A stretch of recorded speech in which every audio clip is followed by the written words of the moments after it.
You ask Tiger to solve. This deals with linear equations with one unknown. The final result is x equals 6/11. Let's solve it step by step. Group all x terms on the left side of the equation. Add 7x to both sides. Group like terms. Simplify the arithmetic.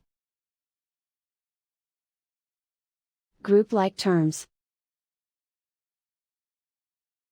Simplify the arithmetic.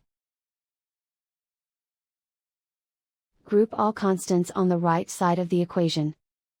Add 8 to both sides. Simplify the arithmetic.